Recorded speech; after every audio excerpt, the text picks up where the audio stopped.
Ja, guten Abend und herzlich willkommen zu unserem letzten Abend in unserer Reihe Worte finden, sensible Sprache in Provenienzforschung und im musealen Kontext.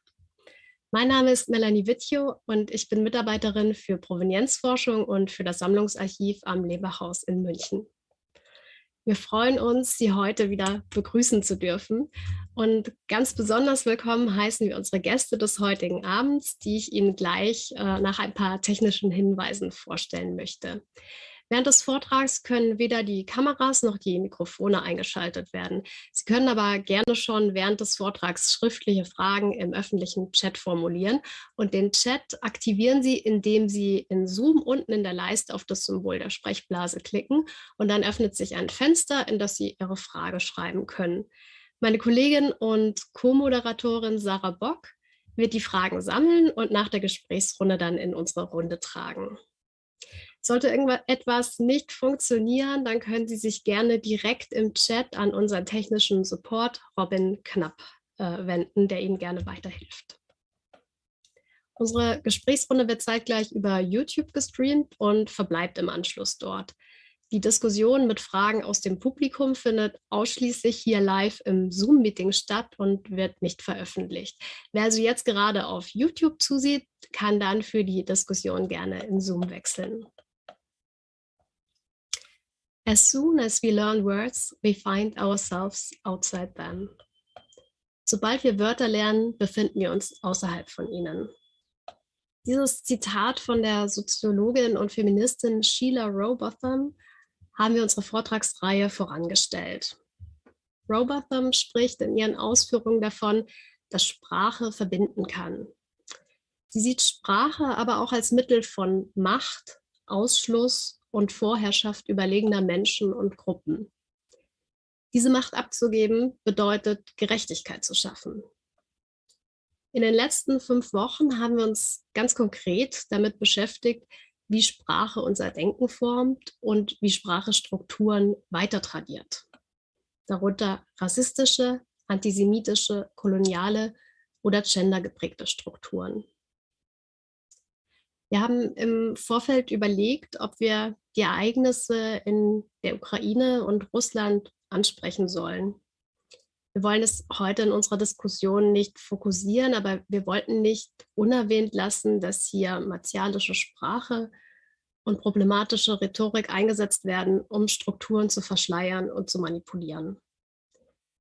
Zugleich springt ins Auge, dass es wieder der westliche Blick und die hiesige mediale Berichterstattung sind, die die Ereignisse der letzten Tage und besonders des heutigen Tages jetzt stark ins Visier nehmen, obwohl die Strukturen schon viel länger im Argen liegen und schon viel länger Tagesthema sein hätten können. Ich möchte jetzt nur für mich persönlich sprechen.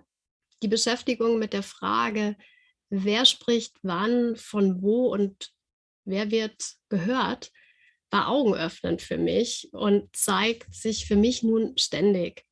Es geht nicht rein um Sprache, es geht um das dahinterliegende Muster. Es geht heute Abend um mehr als darum, Worte zu finden. Deshalb haben wir dem heutigen Abend den Titel Mehr als Worte, sensible Sprache im Kulturbereich gegeben. Damit möchten wir den Fokus heute auf die Strukturen richten, die sich hinter den Worten im Kulturbereich verbergen.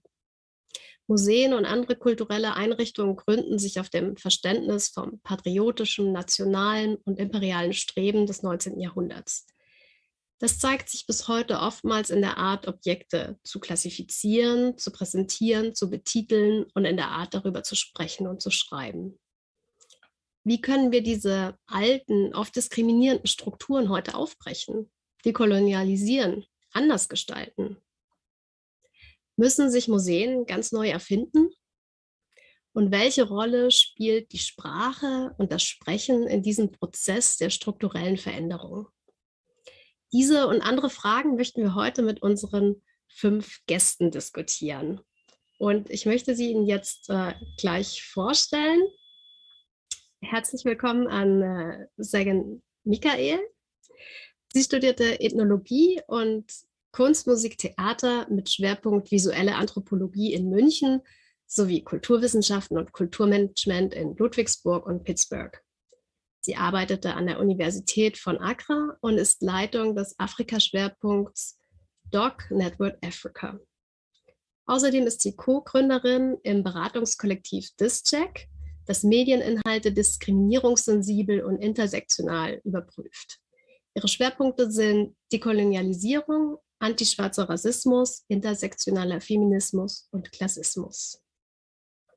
Ja, herzlich willkommen auch Doreen Mende. Sie ist Kuratorin, Theoretikerin und seit November 2021 Leiterin des sammlungsübergreifenden Departments Forschung an den Staatlichen Kunstsammlungen Dresden. Sie ist außerdem Professorin des forschungsbasierten Masterstudiengangs und PhD-Forums CCC, Critical Curatorial Cybernetic Research Practice im Visual Arts Department der Kunsthochschule HEAD Genève in der Schweiz, den sie bis 2021 auch leitete. Auch ganz herzlich willkommen Julia Jahl Alfandari. Sie ist freie Kunstvermittlerin in Berlin und lehrt an der Universität der Künste Berlin am Institut für Kunstdidaktik und ästhetische Bildung. Sie koordinierte bis Ende 2021 das Kunst- und Kulturprogramm der Leo Baeck Foundation Dagesh, Jüdische Kunst im Kontext. Zuvor leitete sie interimistisch das Referat Nahost und Nordafrika der Heinrich-Böll-Stiftung. Die Jahre davor war sie als Gender- und Diversität Bildungsreferentin bei CARE International und bei UN Women tätig. Dann haben wir eingeladen Mirjam Zadorf. Herzlich willkommen. Sie ist seit 2018 Direktorin des NS-Dokumentationszentrum München. Sie wurde 2006 in den Fächern Neuere und Neueste Geschichte sowie Jüdische Geschichte und Kultur an der Ludwig-Maximilians-Universität München promoviert. 2014 habilitierte sie sich und war bis 2019 Inhaberin des Alvin H. Rosenfeld Chairs in Jewish Studies und Professorin für Modern History an der Indiana University Bloomington. Und last but not least, unser Direktor des Lehmbach-Hauses, Matthias Mühling. Er studierte neben Kunstgeschichte auch Theater, Film- und Fernsehwissenschaft sowie Politikwissenschaften in Bochum und Münster. Er war wissenschaftlicher Assistent an der Hamburger Kunsthalle und danach Sammlungsleiter für die Kunst nach 1945 am Lehmbach-Haus, bevor er 2013 dessen Direktor wurde. Ja, ich möchte unseren Abend gerne mit einer kleinen Positionierungsrunde einläuten.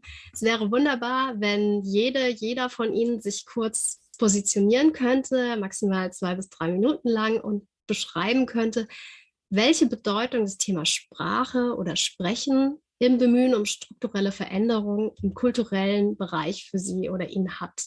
Also wie positionieren Sie sich dazu? Von wo aus blicken Sie auf das Thema? Das kann räumlich sein, institutionell sein oder vielleicht möchten Sie einen persönlichen Bezug oder Hintergrund dazu einfließen lassen.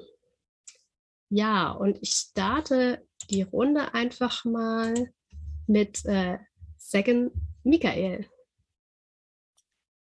Ja, erstmal danke für die Einladung und für die schöne Einführung. Die Beiträge der Reihe haben sich ja bisher auch schon mehrfach damit auseinandergesetzt, dass Sprache Wirklichkeit bildet und beeinflusst. Deswegen würde ich gerne etwas auf den Punkt eingehen, wie wir mit Sprache bewusst oder unterbewusst Menschen markieren und daraufhin folgend auch exkludieren oder inkludieren. Viele Kulturinstitutionen haben ja den Anspruch an sich selbst, alle Menschen anzusprechen. Und die Frage stellt sich dann daraus, wie genau mache ich das und mit welcher Sprache? Geht das überhaupt mit einer Kolonialsprache und von Rassismus geprägten Sprache wie Deutsch, alle Menschen anzusprechen? Und wie spreche und schreibe ich damit? Das beeinflusst natürlich dann automatisch auch stark, welche Menschen sich davon angesprochen fühlen.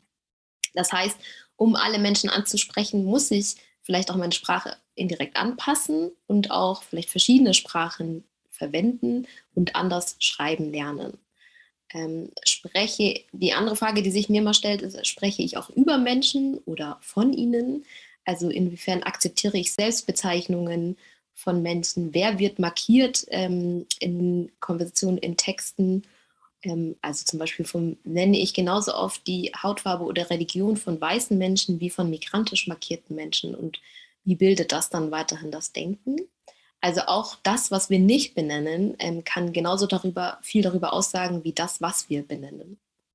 Und im Endeffekt geht es darum, dass Sprache auch einfach gewaltvoll sein kann und instrumentalisiert werden kann.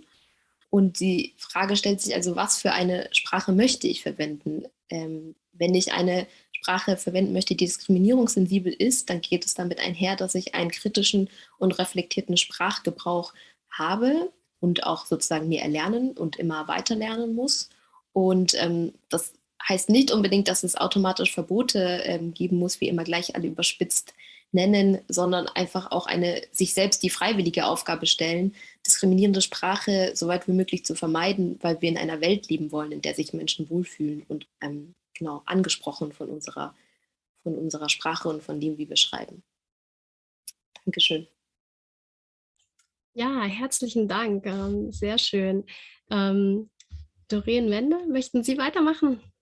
Vielen herzlichen Dank auch für die Einladung und für die tolle Einführung und auch für die Positionierung, Segen, den ich auch mich anschließe und auch anders auch nochmal positioniere und möchte eigentlich mich kurz vorstellen durch ein Buch, was für meine Forschungsarbeit sehr wichtig war, ein Buch von Ariella Aisha Azoulay, The Civil Contract of Photography, was ich eigentlich gerne übertragen möchte auf die Problematik der Sprache als ein Civil Contract of Language, ein ziviler Vertrag der Sprache, inwiefern das möglich ist, inwiefern Sprache als ein Beziehungsverhältnis praktiziert und auch analysiert und problematisiert werden kann, nämlich zwischen drei verschiedenen Positionen. Und das hat Segen auch schon ein Stück weit angesprochen, nämlich der Person, die mit Sprache bezeichnet, und das ist eine aktive Position,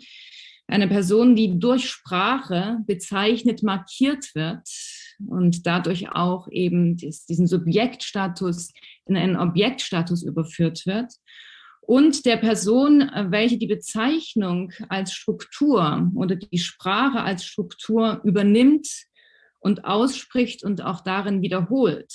Und genau in diesem Beziehungsverhältnis, aber vor allem auch in dieser Positionierung der Bewusstwerdung, welche Sprache wir wo von wem übernehmen und auch welche Eigenbezeichnungen damit eine Rolle spielen, da würde ich eine ganz wichtige Potentialität, aber auch Accountability, dieser englische Begriff, den ich da bevorzuge, im Sinne einer Verantwortung, aber auch einer bestimmten Rechenschaft, auch einer transhistorischen Verantwortung, die dem inne liegt, mobilisieren und aktivieren wollen. Das heißt, dass die Sprache eben als Beziehungsverhältnis mobilisiert und praktiziert werden kann. Ich bin erst ja auch seit November 21 an den SKD und also wir kommen sicherlich darauf später noch zu sprechen, dass das dort eine ganz wichtige und zentrale Aufgabe war und nach wie vor ist durch eine AG Antidiskriminierung, die ins Leben gerufen wurde, aufgrund eben der Bewusstwerdung, wie Sprache diese Beziehungsverhältnisse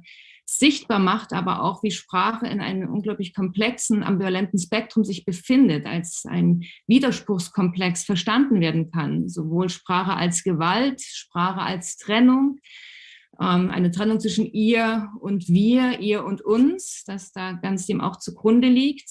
Die Sprache als eine Objektmarkierung unter dem auch Deckmantel der Objektivität und des wissenschaftlichen Standards.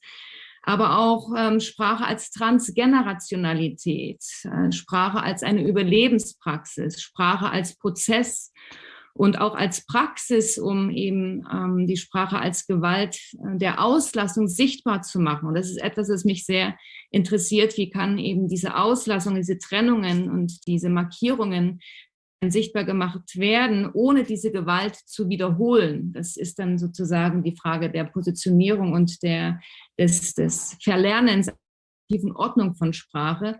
Und wie kann dieses Beziehungsverhältnis also in eine Kulturinstitution und eine Institution wie die SKD gebracht werden? Ich glaube, das ist ein wichtiger Prozess, an dem gearbeitet wird. Und ich bin sehr glücklich und froh über diesen Austausch, weil der notwendig ist, auch weil das eben ein fortlaufender Prozess, eine fortlaufende Forschung ist, weil es eben diese Sprachvokabularien erforscht werden müssen, eine Sprache, die erforscht werden muss, um dieses Beziehungsverhältnis in eine Praxis umzusetzen, die eben sich auch immer wieder verändern kann und weiterentwickelt.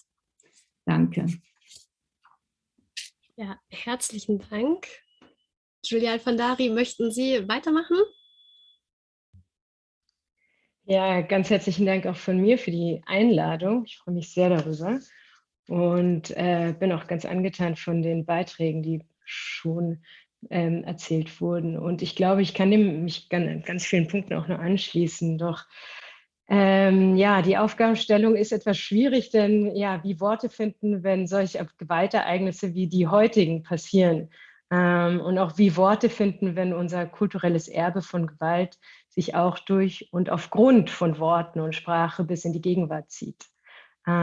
Ich persönlich spreche eher aus einer Position der Kuratorin und möchte einige Beobachtungen und ja, vielleicht auch Positionierungen erläutern, wie ich meine Arbeit sehe und wie ich denke, wie wir, vor welchen Fragezeichen wir stehen, wenn wir kuratieren. Und wir beobachten ja relativ wichtige Bemühungen, wie ich finde, diese strukturelle Kontinuität von Gewalt und Ausschluss in den letzten Jahren sehen wir diese Veränderung, dass es Bemühungen gibt, dies zu durchbrechen. Und das zeigt sich besonders stark in der Kulturszene, wie ich finde, in der viele junge Menschen besonders aus einer ja, situierten Position sprechen. Das heißt, sie sprechen aus einer erlebenden, aus einer betroffenen und vor allem aber auch aus einer selbstbestimmten Position heraus und agieren auch daraus. Mit anderen Worten, die betroffenen Menschen reden selbst und es wird nicht immer wieder wie früher oder wie es auch immer noch passiert, über sie geredet. Also als wären sie Begehrensobjekte und keine handelnden und denkenden Subjekte. Diese Veränderung, ob sie nun in der Literatur, in der visuellen oder performativen Kunst, im Kuratieren oder eben auch in Medien wie Netflix stattfinden, ist zunächst einmal eine positive Entwicklung, wie ich finde. Aber verstehen Sie mich nicht falsch, bis heute haben wir diesen Paradigmenwechsel, den wir doch hinbekommen sollten, nicht hinbekommen. Aber es ist Bewegung zu sehen und das ist schon mal positiv. Zeitgleich, und das ist meine Meinung, ist diese Fokussierung der sozialen Positionierung auf eine Identität in der Kultur. Sprich, es ist ein neues Begehren nach der Verwertbarkeit von Identitätslabeln in der Kultur, ein absoluter Trugschluss und tatsächlich auch ein weiterer Gewaltakt. Zum einen sind wir immer vieles sehr gleichzeitig und zum anderen sagt es auch noch gar nicht so viel über die inhaltliche Positionierung heraus. Also es scheint mir, wir begeben uns in eine Art von ja, Lippenbekenntnis, wo ich nenne es immer H&Misierung oder Benettonisierung der Diversität, anstelle eine unbequeme Vielfalt darzustellen und auszuhalten. Es geht also nicht so sehr darum, wer sagt was oder wer sagt etwas, sondern es geht natürlich auch ganz stark darum, wie etwas gesagt wird und wer spricht als was und als was werden wir darin gesehen auch. Wer wird gehört und wer nicht, das sind höchst politische Fragen. Weder Sprache noch Differenz sind in diesem Bereich oder in diesem Rahmen jemals neutral. Sie sind immer wertend und ein Teil von, wie schon gesagt wurde, Inklusion oder Exklusion. Die Professorin an der LMU in München, Paula Braslawski, sagte mal, wir befinden uns in einem unabschließbaren sprachlichen Prozess. Und ich stimme dem zu und denke, Sprache muss immer in den Kontext gesetzt werden. Und es ist auch ganz wichtig zu beachten, wer schreiben und wer sprechen darf. Und vielleicht ist jetzt noch mal zu konkretisieren, zum Beispiel, ob Sie im Museum nun genderinklusive Sprache nutzen. Das ist definitiv schon mal ein ganz guter Ansatz. Aber wenn ausschließlich das Wissen oder Perspektiven von KolonialistInnen oder sogenannten EntdeckerInnen, Antisemiten oder sonstigen mächtigen Figuren dargestellt wird, dann bringt mir diese genderinklusive Sprache, um ehrlich zu sein, auch sehr wenig. Und in diesem Zusammenhang finde ich, kann museale und Dokumentationsarbeit den mächtigen homogenen Blick multiperspektivieren und durch widerständige Positionen als Mittel des Gegenerzählens verwendet werden. Sprich, ich persönlich sehe meine Arbeit viel weniger als Dienstleister der Dominanzerzählung, sondern sehe mich selbst in meiner Arbeit als demokratischer Akteurin und versuche da diesen Raum der unbequemen, aber dennoch produktiven Dissens zu eröffnen. Genau, und ich denke, das fasst es ganz gut zusammen, wie ich mich positioniere in meiner Arbeit. Vielen Dank. Ja, herzlichen Dank. Jetzt hätten wir als nächste Mirjam Zadov. Ja, vielen Dank für die Einladung und ich fand es jetzt schon sehr, sehr spannend, allen zuzuhören und würde jetzt noch die Position, sozusagen unsere Position, meine Position aus dieser Perspektive dessen, was man in Deutschland jetzt Erinnerungskultur nennt. Ich würde jetzt eher sagen Erinnerungsdiskurse. Und da nochmal einen Blick auch in eine historische Perspektive zu werfen, weil natürlich in Deutschland sozusagen jetzt auch der Umgang mit dem Nationalsozialismus und das Trauma der deutschen Diktatur sehr stark prägend ist, aber gleichzeitig auch eine Folie sein kann, auch für andere, also für den Umgang mit anderen Traumata und anderen Gewaltgeschichten, nicht im Sinne dessen, dass es immer so erfolgreich war, sondern dass es eben ein Lernprozess war und ist bis heute, der sich eben auch in anderen Kontexten oder auf andere Kontexte übertragen lässt. Und das Interessante eben an dem, was mit Erinnerung an die deutsche Diktatur zu tun hat, ist, dass zu Beginn ja die einzigen, die darüber gesprochen haben, nämlich über die Gewalt und über die Traumata, waren die Überlebenden selber. Und sie haben das eben in nicht-deutschen Sprachen getan und in nicht-deutschen Publikationen, die auch in der Regel auch bis vor 10, 15 Jahren auch nie ins Deutsche übersetzt wurden, also die auch nie Teil dieses Diskurses im Reden über dieses Gewaltverbrechen wurden. Es waren auch die ersten HistorikerInnen, die sich damit beschäftigt haben, also jetzt auch explizit mit dem Holocaust, waren eben auch nicht deutsch sprechende HistorikerInnen, auch deren Bücher ebenfalls nicht übersetzt wurden. Und währenddessen hat sich in Deutschland parallel dazu eine Geschichtswissenschaft entwickelt, die ausschließlich auf die, man könnte sagen, Täterquellen fokussiert hat. Weil, und das war die Argumentation bis in die 90er Jahre, weil ja die TäterInnen die einzigen waren, die sozusagen den Blick auf das große Ganze hatten, während die Betroffenen ja immer nur einen kleinen Ausschnitt, ihren individuellen Ausschnitt gesehen haben. Also das sind ja Diskurse, die uns heute ja auch wieder begegnen. Und es war ein langer Prozess, jetzt von der Seite sozusagen des Erlebens derjenigen, die eben überlebt hatten, dass ihre Stimmen Teil dieser Erzählungen wurden. Und eine spannende Vorlage dafür, finde ich, bietet immer Kafka. Das ist jetzt so ein bisschen erwartbar, aber bei Kafka ging es ja sehr stark um ein Entwickeln einer Sprache oder sagen Sprache als Exil zu verstehen. Weil Kafka ja immer sagen Deutsch als eigentlich sagen einerseits die Sprache, die ihn literarisch seine Heimat war, aber die gleichzeitig ihn nicht beheimatet hat. Weil eben Deutsch auch die Sprache sozusagen von, also jetzt auch einer Fremdheit, auch einer gewissen Unterdrückung und vor allem natürlich auch in Prag, sagen die letztlich sozusagen nicht die Sprache der Mehrheitskultur war, in der er sich eigentlich beheimatet fühlen wollte. Und wenn man das Ganze jetzt sozusagen auf den musealen Bereich, auf den erinnerungskulturellen Bereich anwendet, sehe ich uns alle da in einem Lernprozess, der sich gerade im Laufe der letzten 3, 4 Jahre unglaublich beschleunigt hat. Also das, was mir vor 4 Jahren schon dringend erschien, ist jetzt eigentlich unglaublich dringend geworden. Also da hat sich was wahnsinnig beschleunigt. Die Anforderung, sich auseinanderzusetzen mit einer Vielfalt der Fragestellungen, auch mit der Frage, wer letztlich die ExpertInnen sind, sowohl jetzt in Bezug auf unterschiedliche Blickwinkel, Herkünfte, Erfahrungen, Generationen, als auch auf unterschiedliche Disziplinen. Also das ist natürlich eben einerseits sozusagen aus der geschichtswissenschaftlichen Perspektive interessant ist, aber es gibt viele andere Disziplinen und viele andere Blickwinkel, die wichtig sind und die dazugehören, da es ja immer diese Verbindung in die Gegenwart gibt. Also es gibt ja diese Kontinuität rechter Gewalt, die das, was eben unter der klassischen deutschen Erinnerungskultur verstanden wird, in mehrere Richtungen ausweitet, nämlich einmal in die deutsche Kolonialgeschichte und dann aber auch in die Geschichte rechter Gewalt bis heute. Da stellen sich ja nochmal ganz andere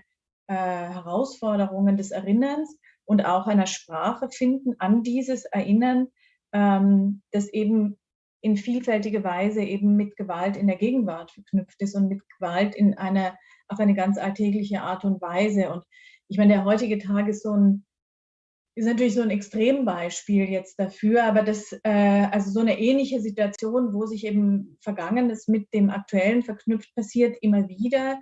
Also heute ist es jetzt gerade, finde ich, ganz besonders extrem. Und wir hatten kürzlich ein digitales Ausstellungsprojekt eröffnet, wo es gerade auch um noch lebende ZwangsarbeiterInnen in der Ukraine geht, die eine Münchner Fotografin, Sima Degani, diesen Sommer besucht hat und mit denen wir natürlich auch in Kontakt sind, die jetzt wieder einen Krieg erleben und die also deren Stimmen und Erfahrungen nie in irgendeiner Form sich niedergeschlagen haben, auch weil sie zurückkamen aus Deutschland in die Sowjetunion und dort als KollaborateurInnen gesehen wurden und diese Erfahrungen, die sie gemacht haben, auch in dieser anderen Sprache, man musste ja dann auch in Deutschland sozusagen sich auf Deutsch in radebrechend irgendwie unterhalten, auch diese Erlebnisse dann eigentlich nie Eingang gefunden haben in eine Form von Erinnerung.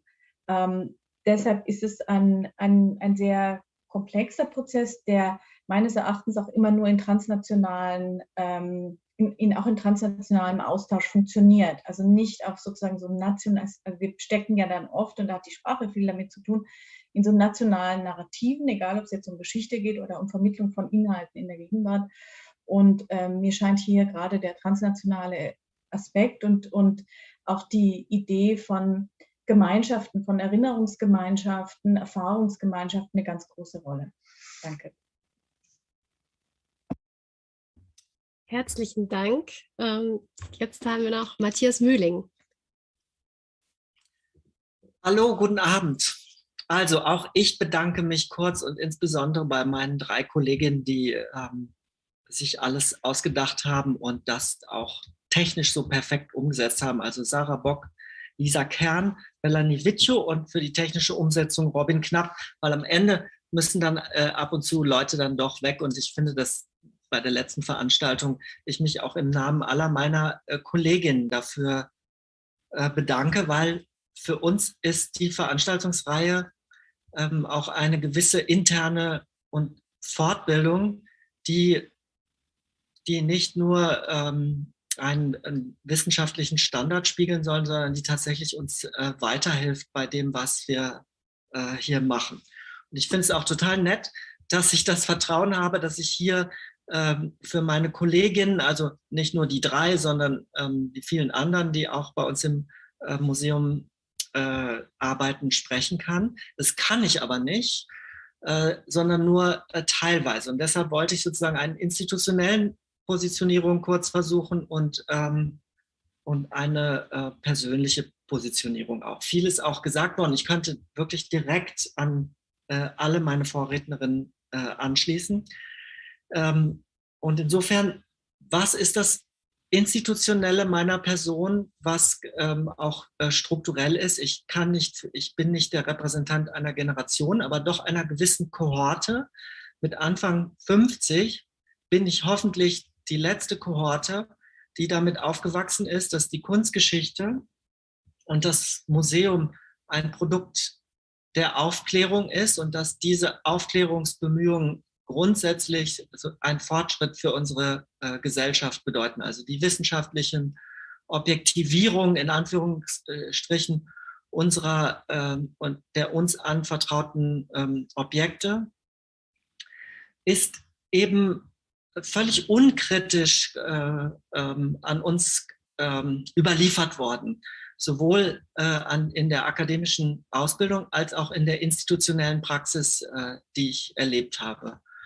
Und das ist eigentlich so wie bei der katholischen Kirche, dass die Institution das nicht selbst geschafft hat, ihre eigenen Probleme in die Hand zu nehmen, sondern dass all das, was wir heute hier verhandeln, ja entweder von außen an uns mit Vehemenz und zu Recht herangetragen worden ist oder durch junge Mitarbeiterinnen, die zu uns gekommen sind und die aus einer anderen akademischen Praxis auch kommen, etwas von uns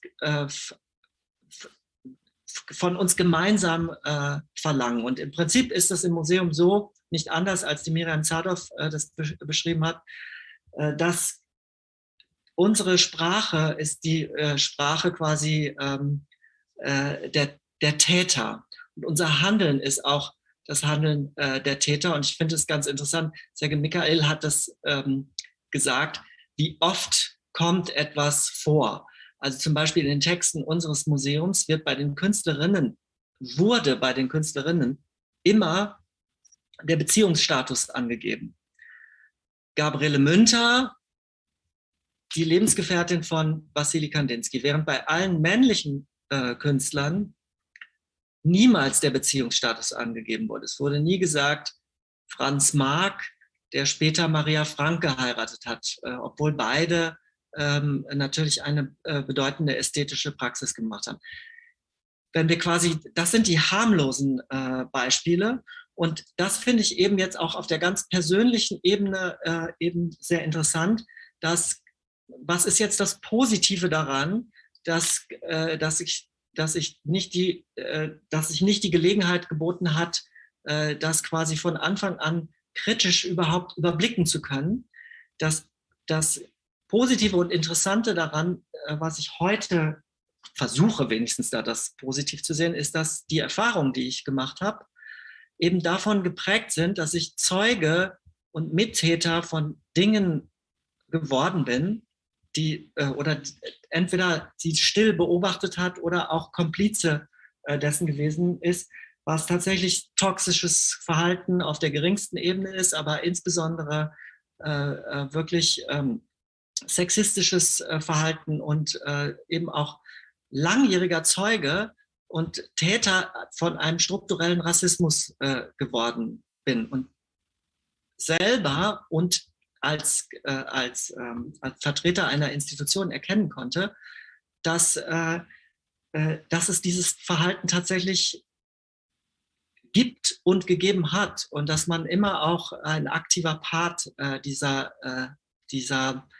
Handelns und dieses Sprechen geworden bin. Und am einfachsten ist es darin aufgehoben, dass als ich Teenager war, ist das Wort sensibel ein Schimpfwort gewesen. Nicht? Das ist das etwa was man unbedingt nicht sein sollte, sondern man sollte etwas repräsentieren, was eben Sensibilität ist, etwas, was sozusagen automatisch in die Form einer Schwäche führt. Und insofern finde ich, ist dieser Erkenntnisprozess, das Museum als einen Ort sozusagen zu begreifen, in dem wir eben nicht über die Dauer der Jahrhunderte eine Aufklärung geschaffen haben, die zum Guten der Gesellschaft beiträgt, sondern dass große Teile unserer Arbeit, unseres Handelns eben auch damit zu tun haben, dass wir Machtverhältnisse reproduziert haben, die eben zum Unguten unserer Gesellschaft beitragen. Und das ist eben in der Provenienzforschung ist das idealtypisch aufgehoben, dass als ich angefangen habe zu arbeiten, ist das eine unglaublich lästige Sache gewesen, der man sich annehmen musste, die quasi nur Probleme geschaffen hat, man keine Worte dafür hatte, wie man überhaupt in eine angemessene Kommunikation mit denjenigen kommt, die Nacherben der sind, denen es geraubt worden ist. Und wir heute uns an einem in einem Augenblick befinde, in dem meine Kolleginnen eben diese Sprache gefunden haben. Und insofern ist es quasi ein negativer Befund mit einem positiven Ausblick. Herzlichen Dank an Sie alle. Sie haben schon ganz, ganz viele wichtige Punkte genannt und wichtige Schlagworte auch gegeben. Ich möchte jetzt gleich so ein bisschen mehr in die Praxisebene reingehen. Ich habe mich jetzt gerade gefragt, können wir überhaupt noch Ausstellungen machen? Und wenn ja, wie? Wie machen wir das? Also Matthias, du hattest es auch jetzt gerade die Provenienzforschung auch angesprochen. Das ist ein sehr guter Punkt, weil das ist ja eine Disziplin, wo wir uns immer auch schon fragen, woher die Objekte unserer Sammlung kommen, und wir hinterfragen da immer schon diesen Gedanken des Museums sammeln, bewahren und vermitteln. Es ist verankert und es widerspricht eigentlich dem klassischen Museumsgedanken, und deshalb war es so, dass es lange Zeit eine unbeliebte Disziplin war. Aber jetzt rückt die Objektgeschichte rückt sie mehr in den Fokus, und es kam auch schon, könnte man sagen, zum Provenential Turn. Aber ist es jetzt an der Zeit, das Museum als Ganzes zu hinterfragen, oder ist es an der Zeit für einen Justice Turn? Vielleicht könnten wir diese Frage, würde ich gerne weitergeben an Doreen Mende. Vielleicht könnten Sie ein bisschen aus Ihrer Erfahrung berichten. Und ja. Vielen herzlichen Dank. Ja, also dieser Justice Turn, der ist sehr, sehr notwendig. Und ich glaube, ich befinde mich da aber auch in so einem Zwiespalt, weil ich bin ja wirklich noch sehr jung an diesem Museumskomplex, der 450 Jahre alt ist. Also die staatlichen Kunstsammlungen in Dresden gehen bis ins Jahr, ich glaube, 1560 zurück. Es ist eigentlich eine riesige Maschinerie verschiedener Tentakel, der also einen Blick auf die Welt produziert hat. Und dieser Blick ist eurozentristisch, und damit ist auch natürlich eine Grammatik verbunden. Und das ist sowohl eine visuelle Grammatik als auch eine linguistische Grammatik in einem Spektrum. Also das möchte ich, glaube ich, auch nochmal wirklich hervorheben. Das Spektrum, das reicht von Kolonialität bis zu Transkulturalität. Und was ich vorhin meinte, eben mit diesem Sprache als Beziehungsverhältnis, finde ich sehr, sehr, unglaublich wichtig, die Sprache als Praxis, als Prozess zu mobilisieren, zu aktivieren. Und das ist, glaube ich, eine ganz, ganz große Herausforderung. Also diese Praxis an Orte wie die SKD zu bringen. Und das ist auch eine Frage eben der Praxis, der bestehenden Strukturen. Und jetzt habe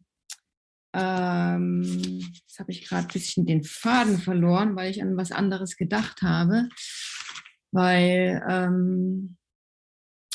Denise Ferreira Silva, so eine Philosophin und eine Künstlerin, die das Social Justice Institute an der British Columbia University leitet, die spricht davon, der einzige Begriff, unter dem wir Justice, also Gerechtigkeit, verstehen können, ist Dekolonialisierung, und damit verbunden ist die Frage, ob Dekolonialisierung überhaupt möglich ist. Also inwiefern Justice ist natürlich ein ganz, ganz, ganz wichtiges Anliegen, aber inwiefern wir uns auch mit dem permanenten Scheitern damit auseinandersetzen müssen. Also dieser Justice Turn, der notwendig ist, eigentlich ein permanentes Rehearsal ist. Auch hier wieder Ariella Aisha Al-Soleil, dieses permanente Praktizieren und Experimentieren und Ausprobieren, im Gespräch sein, dieses Beziehungsverhältnis, diese verschiedenen Positionen, die an diesem Sprachkomplex auch eingebunden sind, einzubeziehen. Und es gibt verschiedene Aktivitäten und auch verschiedene Projekte an den SKD, also die seit einiger Zeit dieses Rehearsal, dieses Proben, Experimentieren, Mobilisieren. Und dazu zählt eben zum Beispiel die AG Antidiskriminierung. Sie hieß auch einmal AG Antirassistische Sprache, Antirassismus. Und wo eigentlich dieses auch der permanente Lernprozess und das Bewusstwerden in ein immer wiederkehrendes, natürlich eine Fragestellung ist und in verschiedenen Sessions, in verschiedenen Treffen, das ist jetzt auch interessant. Ich bin üblicherweise nicht, es ist eines meiner ersten Panels auf komplett Deutsch, weil ich eigentlich bisher immer im englischsprachigen Kontext unterwegs bin. Apropos Sprache. Deshalb, mir fallen ganz viele Begriffe auf Englisch ein. Es tut mir total leid und ich werde das nicht, muss das sehen, dass das, ja, also ich kohärenter mit meiner deutschen Sprache bin. Und es ist eine ganz wichtige Arbeit, die sowohl eben diesen Lernprozess nach innen als auch nach außen deutlich macht. Das ist ein wichtiger Prozess, aber eben diese Frage von Justice Turn auch auf der Website sich eben widerspiegelt. Es gab im September wurden einige Titel von den 1,5 Millionen Objekten der SKD online, also der Objekte umbenannt. Das waren eine Reihe von mehr als 150 Objekten, also winzig, hat eine riesige Debatte ausgelöst. Alleine die Aktualisierung, die eine unglaublich gängige Museumspraxis ist. Und das zeigt, dass das natürlich auch ins Herz sozusagen von vielen Debatten und auch Subjektivierungsprozessen, Positionierungsprozessen einwirkt. Und ich finde, dass auf der Website, auf der Online-Collection wunderbar gelöst ist, also mit dem Daphne-Team. Einige sind auch heute Abend hier und vielleicht können Sie auch dann später noch mehr aus der Praxis berichten, dass es uns ermöglicht, die digitale Infrastruktur zu nutzen, um diese verschiedenen Aktualisierungsprozesse, den historischen Begriff, den zu aktualisierenden Begriff sichtbar zu machen, indem man selber auch sozusagen Entscheidungen treffen kann und also durch einen Klick auf 3 Asterixe bei einem Titel, der eine rassistische Bezeichnung enthält, dass man also den historischen Titel abrufen kann, aber dadurch bewusst wird, es ist ja ein Stolperstein in der Sprache und das ist ganz wichtig, es ist eine Form der Praxis.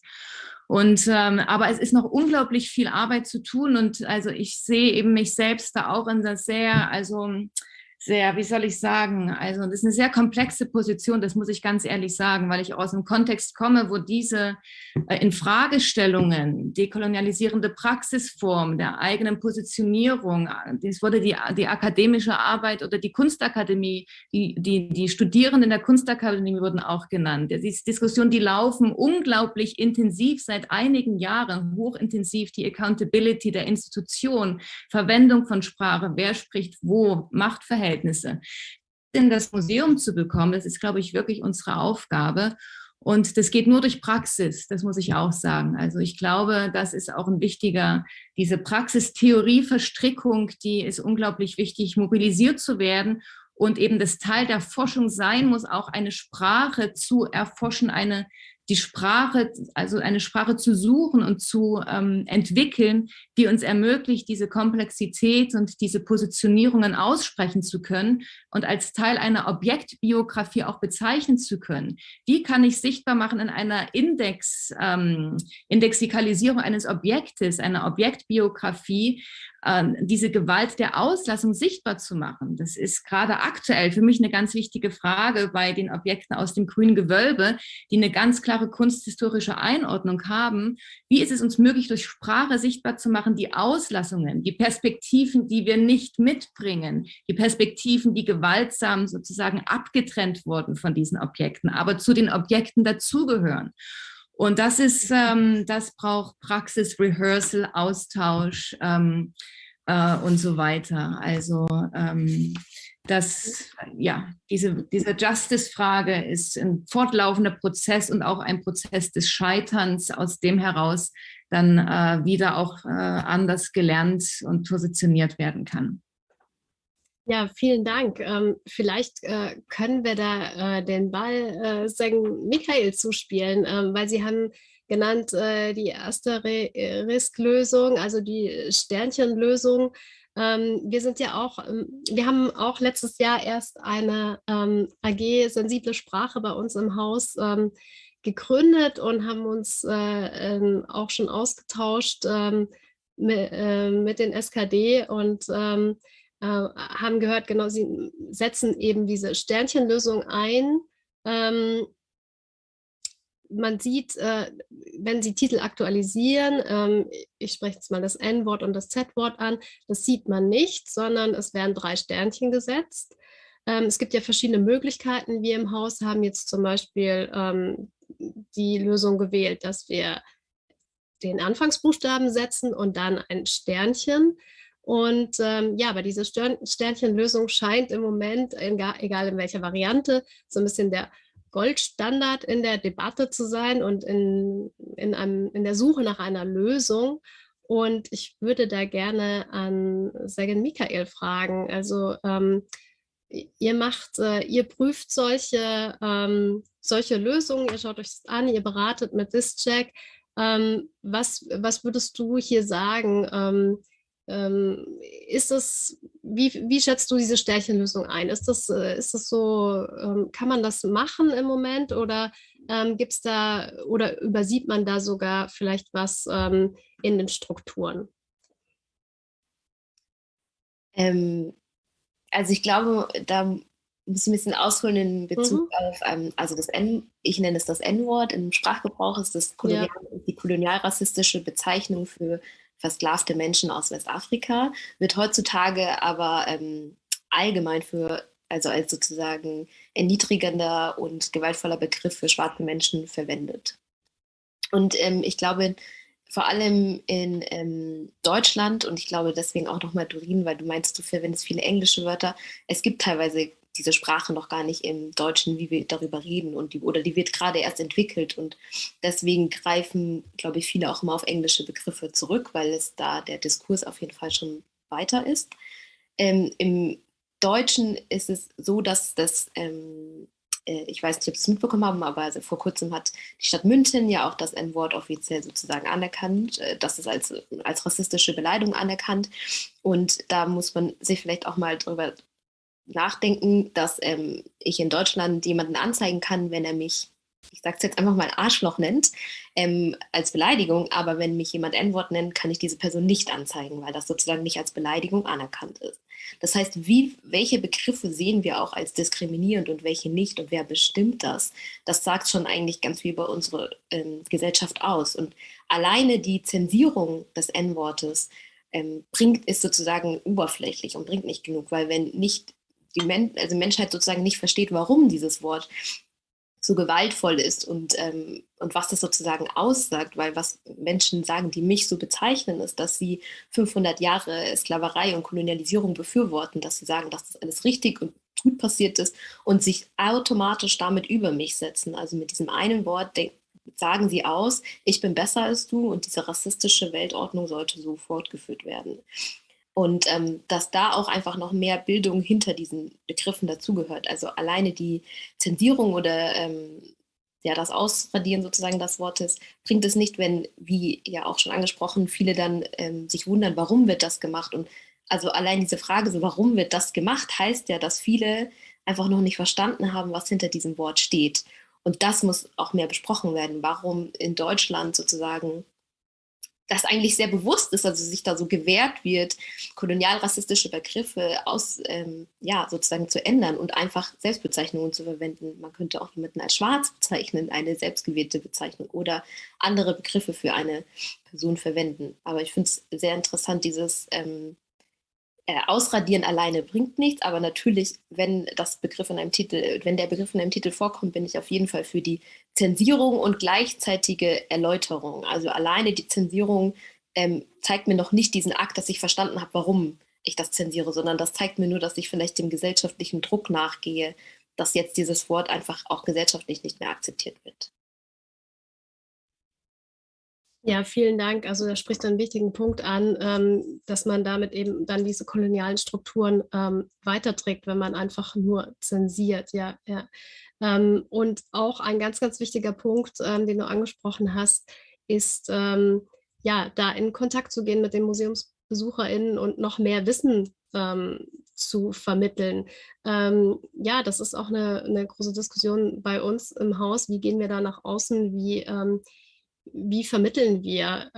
Vielleicht könnte Julia Alfandari dazu was sagen. Sie haben ja auch eine große Praxis als Kulturvermittlerin, aber Sie haben vorher auch gesagt, als Kuratorin. Wie kommen Sie mit den Menschen ins Gespräch? Wie gehen Sie nach außen? Wie vermitteln Sie hier, warum gegendert wird, warum vielleicht Sternchenlösung eingesetzt wird und wie wirkt sich das auf Ihre Praxis aus? Ist da das Thema, also ist diese Sprache überhaupt Thema in Ihrer Vermittlungspraxis? Ja, vielen Dank. Ich glaube, ich möchte noch ganz kurz was zu der allerersten Frage auch noch sagen, das anknüpfend zu Ihrer Frage ist. Und zwar die Kuratorin und Wissenschaftlerin Coco Fusco hatte ja mal in einem Artikel geschrieben, wir brauchen nicht neue Kunst, wir müssen Museen abschaffen. Ich persönlich finde das tatsächlich nicht ganz richtig, sondern eher das, was jetzt auch gesagt wurde. Ich glaube, es ist der strukturelle Wandel, der fehlt. Und ich hatte es ja auch eingangs gesagt, ich glaube, Sprache allein macht diesen strukturellen Wandel nicht. Und es wurde ja eben auch schon erklärt, nur ein Sternchen reinzusetzen, aber ohne Erklärung, wieso, ist fatal eigentlich, weil es erklärt nicht und es bringt die Leute auch nicht dazu, neu zu denken und umzudenken. Also wir wollen ja verlernen schlussendlich dadurch. Und ich denke auch, dass da ein Riesenunterschied ist. Und das fand ich gerade ganz spannend, wenn es um Juden oder Jüdinnen geht in der Kultur oder jüdisches Leben. Wir sehen ja einen Riesenunterschied da, auch in der Vermittlungsarbeit. Wenn es um schwarzes Leben geht, dann wird das sehr oft verlagert in die USA, vielleicht nach Frankreich, nach Südafrika, aber nicht hier in Deutschland. Und wenn es um Juden und Jüdinnen geht, dann wird es verlagert in die Historie. Also es ist der Holocaust quasi. Ja, wir sind nicht mehr zeitgenössisch.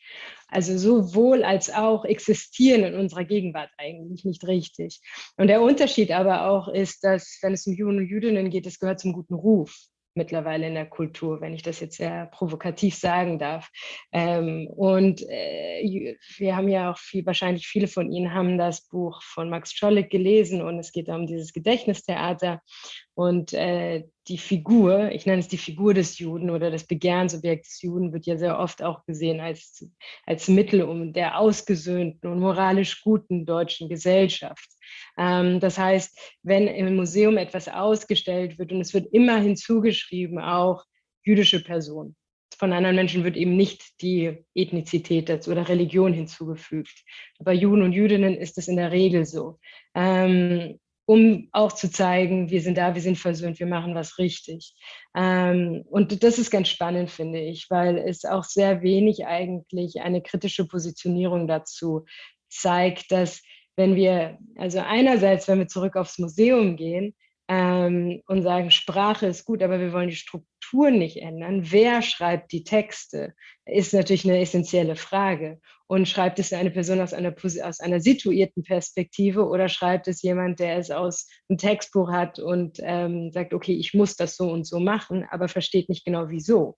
Und ich glaube, das sehen wir generell in unserer Gesellschaft, in dieser Veränderung von Sprache. Ganz viele Leute, die im liberalen linken Spektrum sich verorten, lernen ganz viel, was gerade politisch korrekt ist, aber sie verlernen nicht. Und ich glaube, der normative Prozess hängt da so ein bisschen nach.